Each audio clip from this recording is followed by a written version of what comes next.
Mulai dulu. Assalamualaikum warahmatullahi wabarakatuh.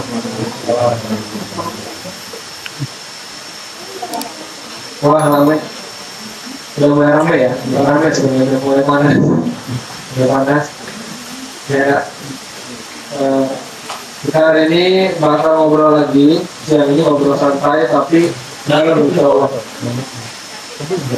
temanya itu dakwah nggak harus punya mimbar.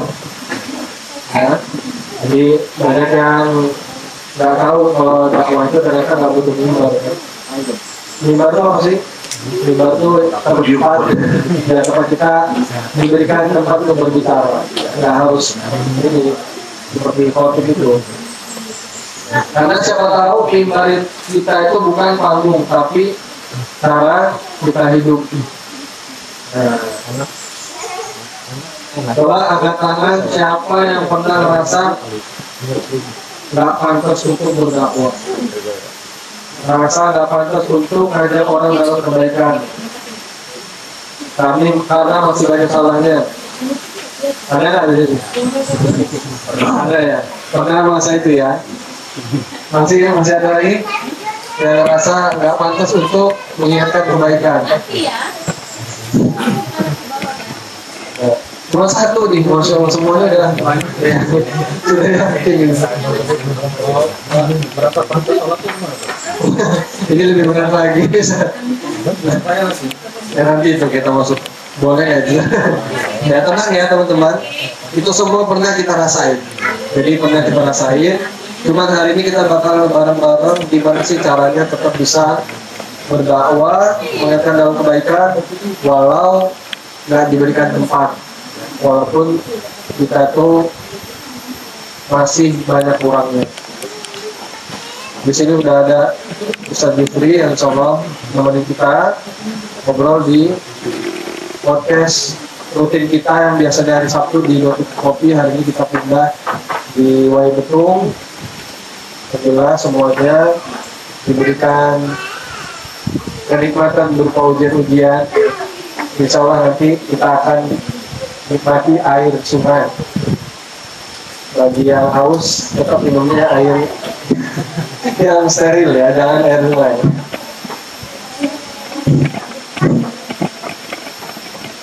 Nah, emang sebenarnya tujuan nongkrong itu pasti kan harus ada manfaat. Paham nggak? Nongkrong itu tujuannya harus ada manfaat. Kalau kita di sini tujuan kita nongkrong tadi, kita berusaha apa tadi biar bisa solid bareng tujuannya dari kumpul surga. Cuman masih banyak anak muda yang ngerasa tadi apa? Aku belum pantas untuk berdakwah karena masih banyak dosa.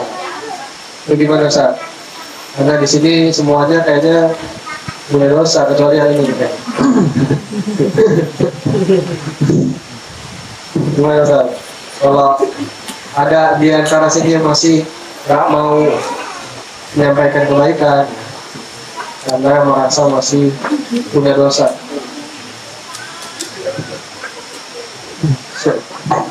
Bismillah. Ini seharusnya yang jawab ini bukan Ana ini. Kalau yang jawab Ana ini nggak pantas juga sih. Ya. Ya, jadi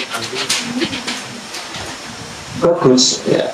Apakah dakwah itu harus selamanya pakai mimbar? Enggak. Karena kadang-kadang ketika kita ingin mendakwahkan orang-orang non Muslim, Yahudi, Nasrani itu, apakah kita sampaikan dalil? Enggak. Mereka juga nggak tahu Al-Quran. Mereka juga mungkin belum membaca Al-Quran, mereka juga mungkin belum paham, gitu kan? Kenapa? Karena faktor penghalang yang namanya hidayah, gitu kan? Makanya apalagi ketika hari ini kita juga mendapati di sekeliling kita seorang Muslim pun kadang-kadang sudah berani untuk meninggalkan sholat, kemudian berani untuk tidak berpuasa, kemudian melakukan kemaksiatan dan lain sebagainya. Sama, ada juga banyak maksiatnya. Ya, makanya ketika kita merasa diri kita itu berdosa, apakah kita tidak harus menyampaikan kebenaran ketika kita melihat kesalahan di depan mata kepala kita? Enggak seperti itu. Makanya ketika hari ini kita melihat di zaman para sahabat, ya para ulama aja, kalau para sahabat jauh.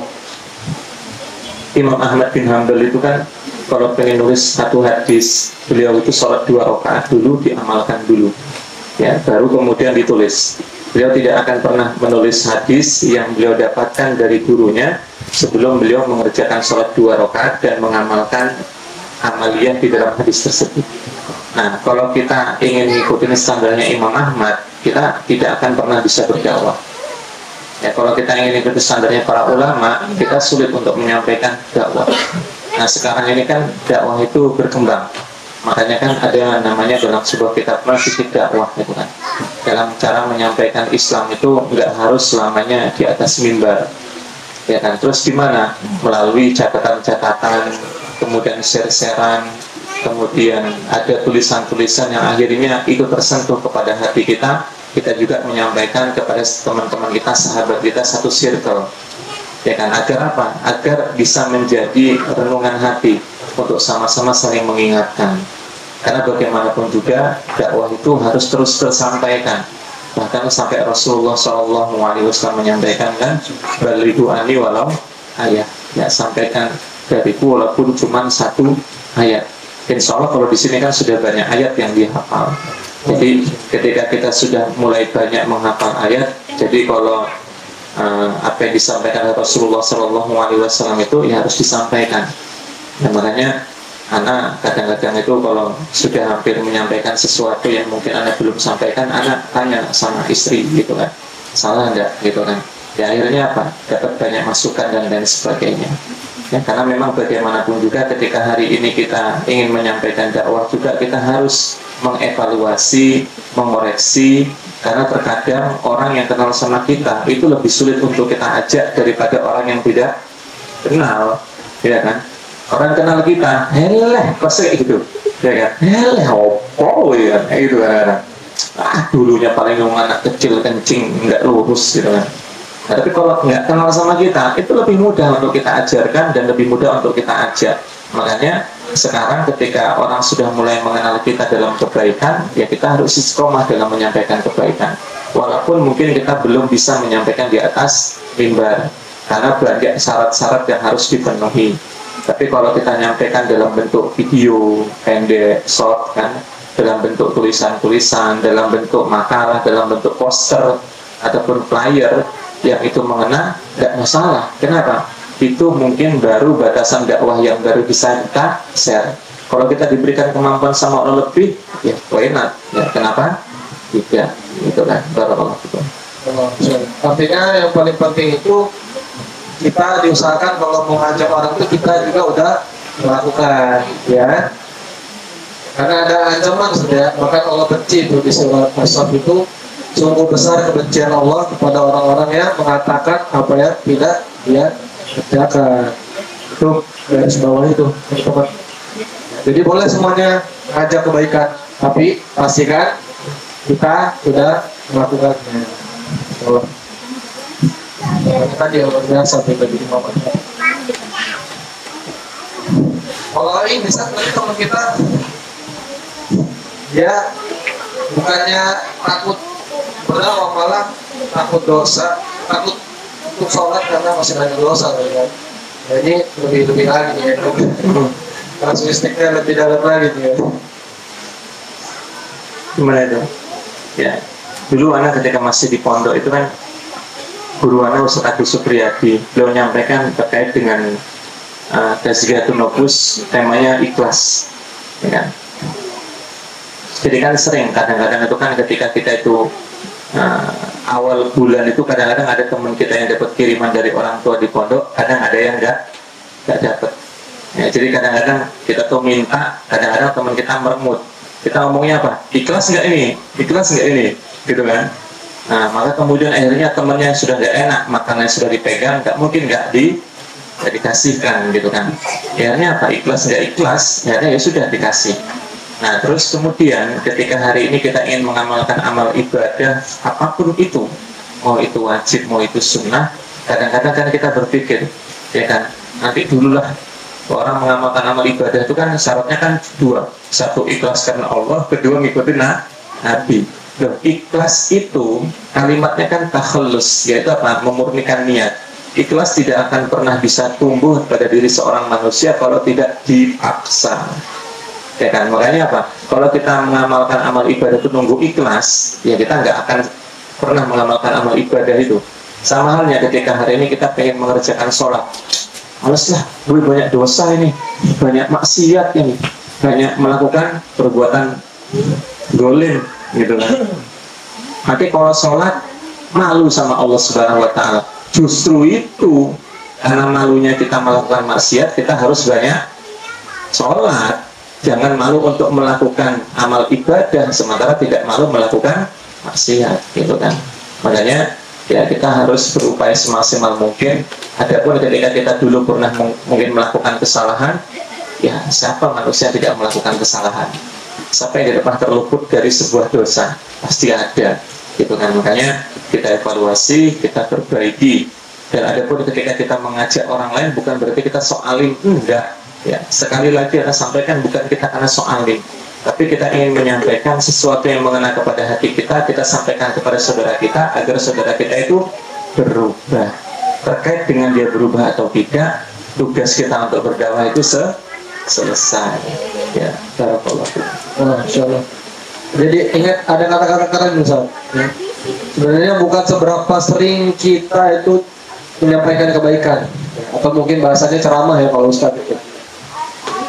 Mengingatkan kebaikan tuh statusnya baik-baik terus. Tapi seberapa sering kamu tuh jadi cerminan. Gue mau tanya nih teman-teman semua, ada nggak yang pernah ngerasa tersentuh karena lihat kebaikan kecil dari orang lain? Ada nggak? Merasa tersentuh karena melihat kebaikan kecil dari orang lain. Jadi hal kecil aja, tapi bisa menyentuh kalian sampai kalian tuh ngerasa, wah ini nih patut diberikan aplaus gitu. Ini harus dicontoh nih. Ada nggak? Ya kuat respon ya. Ada nggak yang pernah ngerasa tersentuh karena lihat kebaikan kecil orang lain? Tersentuh sini maksudnya dia ikut terpanggil juga gitu. Maksudnya jadi dapat hidayah, jadi dapat apa ya, inspirasi gitu untuk melakukan hal serupa atau lebih dari dia gitu. Contohnya ada orang tiap kita lihat dia pasti lagi sedekah, yang disedekahnya cuma 1.000 gitu. Tapi selalu kalau kita lihat dia tuh kotak infak lewat depan dia pasti dimasukin gitu. Sampai kita akhirnya terinspirasi. Wah kok dia bisa, saya nggak bisa ya? Kayaknya dia biasa aja, motornya aja jelek. Nah itu salah satu hal yang menginspirasi. Padahal kita juga mampu. Kalau kalian ada nggak? Ya coba.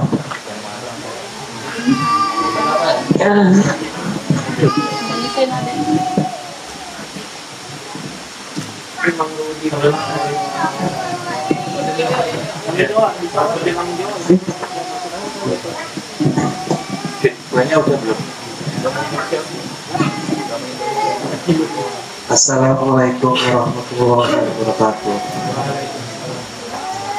Ya, alhamdulillah Ustaz, saya dengan pengalaman saya benar-benar ingin belajar lebih lebih bisa lagi Ustaz, dan agamanya kayak belajar Al-Quran, terus kayaknya mendekatkan diri kepada Allah Subhanahu wa Ta'ala.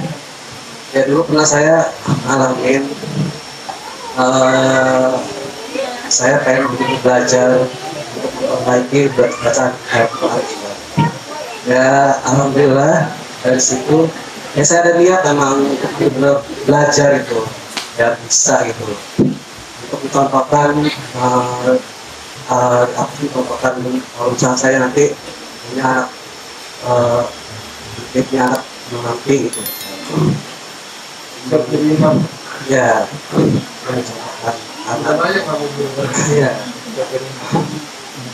ya. Jadi ya alhamdulillah ya. Tersentuhnya ya kita nggak tahu ya Ustaz ya. Apa saya punya ya daerah apa namanya kampung saya gitu ya akhir-akhir ini yang saya ya alhamdulillah mereka ada di sini ya ya alhamdulillah dia tetap semangat mengajak kebaikan gitu namanya yang tetap kumpul dengan orang-orangnya yang dia mendekatkan diri dengan Allah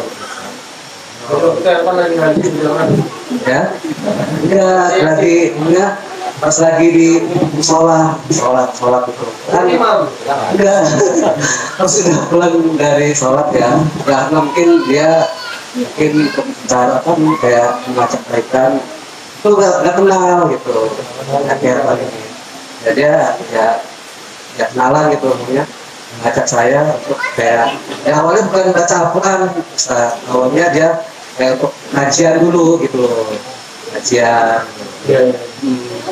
kajian gitu tapi saya sebenarnya di hati saya itu pengen belajar Al-Quran karena saya itu benar masih belum pas gitu loh bacaannya itu nah saya ya dari situ ya alhamdulillah banyak sih perbaikan itu sebenarnya makin banyak ya terus dari situ saya tanya Ustadz situ ada di sini alhamdulillah ya dengan ya sabar ya tekun gitu loh kayak belajarnya gitu ya dari situ ya alhamdulillah kan bukan dari satu Ustadz aja Ustadz akhirnya sampai sekarang jadi Ustadz. Masya Allah ya belum ya mudah-mudahan nanti ya Masya Allah udah menginspirasi nih teman-teman artinya ya berawal dari teman ya nggak bosan ngingetin ajak kebaikan. Nah ini balik lagi kita sekarang hidup di era digital semua orang bisa ngomong ya semua bisa punya panggung sebenarnya kan tinggal konten viral wah masuk lah tuh nanti ke TV7 masih ada TV7 Trans 7 yang udah di boykot tapi nggak semua bisa memberikan manfaat Ustaz ya kan yang kayak kita lihat sekarang kan semua bisa buat konten yang viral tapi nggak semua bisa buat konten yang bermanfaat ya kan gimana caranya anak muda bisa berdakwah nih, di dunia medsos tanpa terlihat sok suci nah kan nih banyak orang itu paling takut dikatain sok suci masalahnya Ustaz ya kan padahal nggak ada yang suci ya kan yang tahu siapa suci itu cuma Allah ya benar ya kan nah gimana ada yang mau kita kapan mau Ustaz ini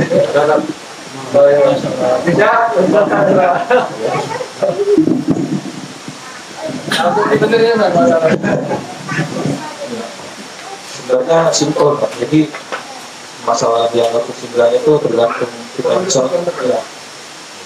Menurut saya yang paling mudah untuk diterapkan itu apa yang kita sebagai itu kita lakukan. Simpel itu sih. Orang kan menganggap suci itu mungkin di satu keadaan kita menyebabkan suatu kebaikan, tapi di sisi lain itu bertolak belakang. Nah, mungkin yang kebanyakan orang di luar sana menganggap kita misalnya suatu itu di konteksnya. Berarti ada minusnya orang dia di mata orang lain. Namanya penilaian manusia pasti ada kan. Tergantung nanti intinya apa yang kita sebarkan itu yang kita lakukan itu intinya. Oh, poinnya itu tadi tadi. Atau minimal kita tidak melakukan maksudnya yang menyimpang dari apa yang kita sebarkan itu. Misalkan ya misalnya dia merokok tapi kita jadi sudah ngepet ya. kan itu dia gitu. Itu kan sedikit itu makanya beda. Dari yang kita ajarkan.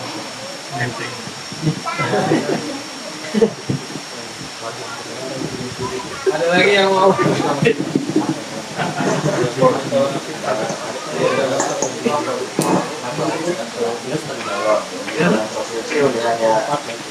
Biarin aja gitu kan.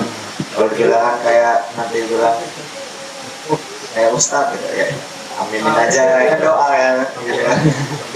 Iya atau gimana solusi ya amin aja ya. Berarti Pokoknya pada selagi kita ngelakuin hal yang benar apa kata orang ya betul-betul Ini tempatnya udah pada jalan. Mari kita kerupuk. Wih, Nambah. Udah sedikit. ya, tadi kan nyerempet soal penampilan Kak. Jadi saya pernah baca, pernah dengar ceramah, saya lupa. Jadi sebenarnya boleh nggak kita memaksakan suatu misalnya penampilan gitu ya, kita suami, cuman itu dengan tujuan kita ingin membiasakan diri gitu, ingin terbiasa sengaja menjebak diri dalam konteks yang baik gitu. Misalnya kan kalau misalnya kita pakai penampilan yang islami gitu ya, itu kan secara nggak langsung kan bawah sadar kita kan penampilan udah islami, maksudnya kan sikap dijaga gitu. Nah, itu gimana Kak? Memaksakan diri dalam suatu keadaan yang tidak islami. nah, yang Islam maksudnya kan kita penampilan kan orang udah beda. Ada contoh desain kantor Nah, kalau pakai jubah ya. kita kan sengaja membiasakan diri berpenampilan Islami walaupun ya artinya masih belum dari masuk ke banyak anggapan orang misalnya Lanjut lagi. enggak, kan yang saya Ya udah. Ya nggak apa-apa. yang saya rasa gini Kak, misalnya mohon maaf ini yang akhwat ya misalnya saya sering dengar ngapain kurung-kurung tapi masih gini-gini gitu kan, padahal kan itu wajib orang Islam kan, aurat masalah alat dan lain-lain itu kan masing-masing urusan dia dengan Allah, dengan kita sudah mencoba berantem tapi dibarengi juga dengan usaha gitu untuk memperbaiki diri.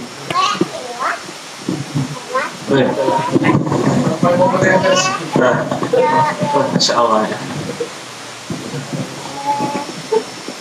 Jadi ada sebuah ungkapan gini, apakah ketika kita main berdakwah itu kita harus merubah penampilan kita terlebih dahulu? Sebetulnya sih harus, tapi pada kenyataannya kadang-kadang tidak juga, gitu kan? Karena kan kadang-kadang itu kan orang itu kan sering, ya gini loh, 1000 kebaikan yang kita lakukan kalah sama satu keburukan yang kita lakukan. Ketika kita melakukan banyak kebaikan, yang diingat sama orang itu kebaikan kita apa keburukan kita? Keburukan, walaupun cuma satu. Baik, ketika hari ini kita ingin mendakwakan Islam, kemudian kita sudah mulai berubah dari penampilan kita, mungkin yang ahwat sudah mulai pakai jilbab besar, pakai cadar dan lain sebagainya, yang ikhwan mungkin sudah mulai pakai gamis tadi kan, pakai gamis, sudah mulai jenggotan, sudah mulai gak isbal gitu kan, sudah mulai merubah circle ya. Maka kemudian akhirnya ada orang gak suka ya, ada orang ngomong, wah apaan pakai jilbab, akhlaknya masih buruk. Jangan berpatokan kebaikan seseorang itu dari jilbabnya ya, jangan berpatokan seseorang dengan penampilannya ketika dia sudah mulai ngaji. Kenapa? Yang paling penting sekarang adalah bagaimana ketika kita meningkatkan adab gitu kan, adab kita kepada Allah, kepada Rasulullah, kepada kita Allah dan lain sebagainya. Nah kalau ada ucapan-ucapan seperti itu yang akhirnya membuat kita tuh utur ya kan, nggak mau nge-share lagi, nggak mau ini dan lain sebagainya. Anak pernah itu, akhirnya balik lagi ke kita. Anak pernah itu dapat siaran kalau nggak salah tuh udah lama sih, karena Ustaz tadi dia kan sudah hampir setengah tahun nggak datang ke Bandar Lampung kan ya, sudah lama. Tahun ini pokoknya belum, tahun 2025 belum ada ya, tahun 2024 anak masih ingat banget ada persiaran Ustaz tadi dia itu kan Al-Quran Solution gitu kan. Terus kemudian ada share ke grup keluarga, anak udah lupa waktu itu. Terus kemudian dari keluarga ada yang japri, kamu ini ngapain nge-share kayak gini Juk gitu kan, ini grup keluarga bukan grup pengajian. Padahal niat kita menyampaikan itu karena kita keluarga di Lampung itu banyak, di Jagabaya itu banyak ya kan, daerah Jagabaya itu banyak saudara itu, dari Teratai, terus kemudian dari belakang Alfamart dan lain sebagainya itu saudara semua itu ya kan. Terus kemudian daerah yang di mana yang di Kemudian juga banyak. Maka kemudian kita share gitu kan, ternyata jawabannya kocak gitu kan, jawabannya kocak. Udah tahu mereka paham kan, nggak mungkin orang yang nggak ngaji pun itu saya kira ya nggak mungkin mereka nggak kenal sama Ustaz tadi itu ya, mereka pasti kenal gitu, walaupun mereka nggak ngaji mereka kenal. Cuma pertanyaannya, kok jawabannya apa? Gak usah soalin lah, itu grup keluarga bukan grup pengajian kan, aneh itu ya kan. Makanya ketika kita mendapati hal seperti itu, apakah itu membuat kita futur? Mungkin, tapi jangan sampai futur selamanya ya. Mungkin kita merasa tersinggung, nggak apa-apa ya, tetap kita share. Kenapa? Karena kadang-kadang itu orang itu tidak langsung berubah dengan apa yang disampaikan langsung, tapi butuh waktu, gitu kan. Makanya ketika kita sudah mulai berubah, ada omongan-omongan yang buruk, ya tetap istiqomah, ya kan. Nggak apa-apa. Kenapa? Karena ucapan yang buruk itu bisa membuat orang itu jauh lebih baik. Nah, jadikan itu sebuah apa kalau Mas Enak, motivasi, ya. Apa istilah bahasa itu? Hinaan orang itu jadilah sebuah motivasi untuk memperbaiki. Buat mereka itu sampai malu akhirnya mengucapkan kita itu jelek. Padahal yang jelek itu mereka. Gitu. Masya Allah. Ya, nah sekarang nih kita, nih anak muda semua, antum masih merasa muda nggak? Anak muda itu kan sampai 40 tahun ya kalau dalam Islam ya. Jadi seumuran gitu. Anak muda tuh sering banget bingung antara cinta, karir, sama dakwah. Karena kalau dia sudah mulai kenal Islam, dia tahu dakwah itu wajib, ya. Tapi tentunya dengan cara masing-masing. Kira-kira bisa disatuin nggak semua ini? Ayo. Jadi ternyata bisa banget. Gimana caranya? Pastinya mulai dari pilih pasangan. Karena dakwah itu bukan halangan sukses atau jatuh cinta, tapi arahnya yang harus jelas. Kalau cinta arahkan ke yang halal. Kalau karir niatkan buat maslahat. Nah, jadi kalau bahas karir Ustaz, jadi dakwah itu sebenarnya bisa juga lewat profesi, ya kan? Semua profesi itu bisa berdakwah. Contohnya, kan? Kalau guru itu dia banyak berdakwah dengan kesabaran, karena guru itu diuji dengan kesabaran tingkat tinggi. Kalau di kedai ya, ada barista yang jujur, ya, ikutin takaran, ikutin perintah. Kemudian konten kreator yang menjaga adab-adab Islam, semua itu semua dakwah. Dan Islam itu pengen kita semua jadi versi terbaik dari diri kita masing-masing. Nah, gue punya kuis nih. Mana yang lebih berdakwah? Ya, ada pilihannya nih. Yang pertama, upload kutipan Islami. Yang kedua, bantu temen lembur kerja tanpa disuruh.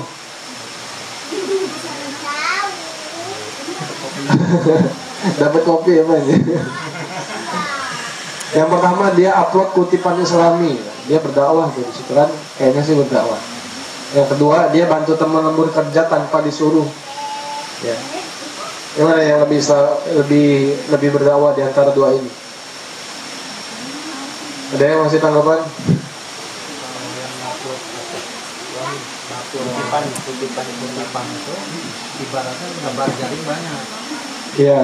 Kalau jadi impactnya random, ada yang kena, ada yang enggak.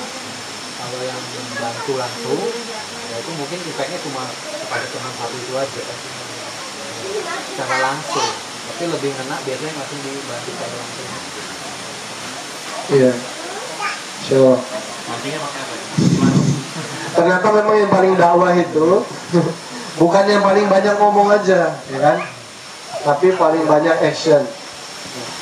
Jadi kalau dia bisa kutipan Islami tapi sambil itu dia juga secara langsung juga ngajak, nah itu pasti dia termasuk yang paling berdakwah.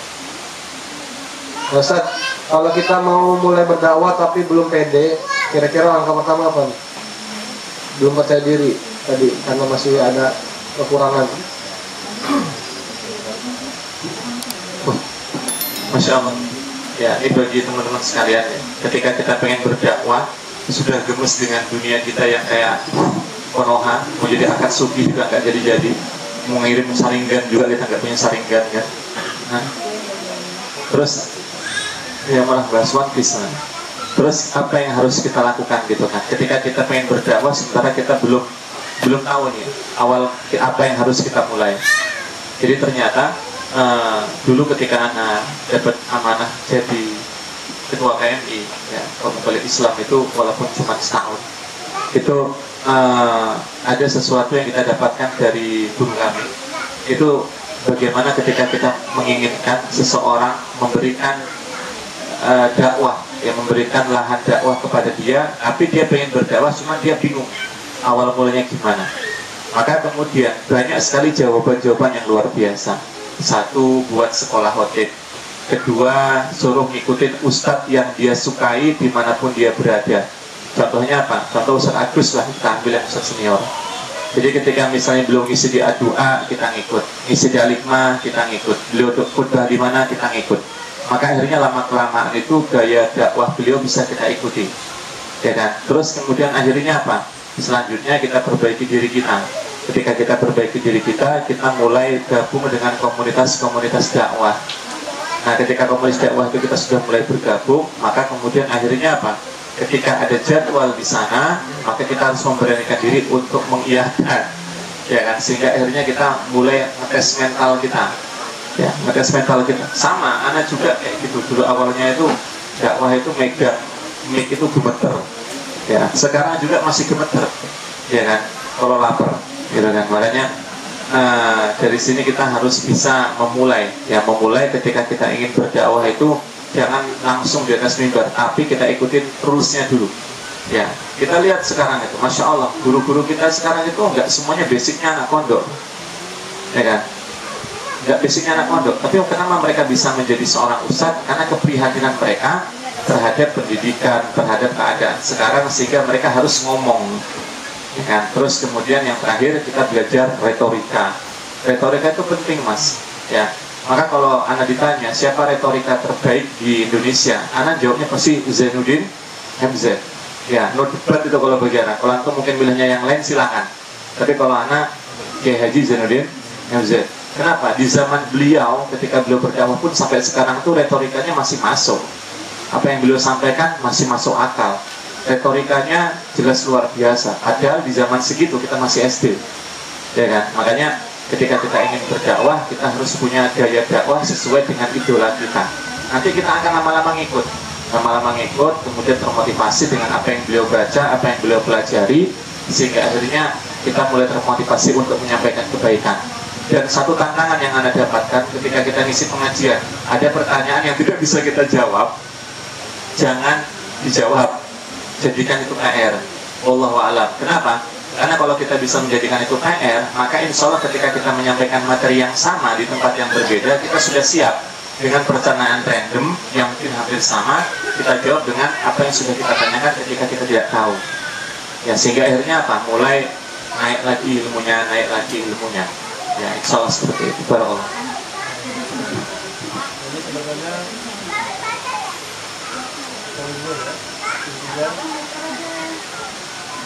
Yes. Kita mulai dari satu hal yang kita bisa. Tadi kalau Ustaz Jufri kan memang tadi didominasi dengan di atas mimbar, gitu. Tapi yang paling penting itu kita bisa. Kalau kita pandai bicara ya tadi, ya kan, perbaiki retorika, cari idola, ya kan, yang bisa ditiru. Apa? Kalau kamu pandai desain, ya buat konten yang bisa mengantarkan penikmat desain itu ke jalan Allah juga. Kalau kamu cuma bisa sabar, itu juga berdakwah itu. Sabar, ya.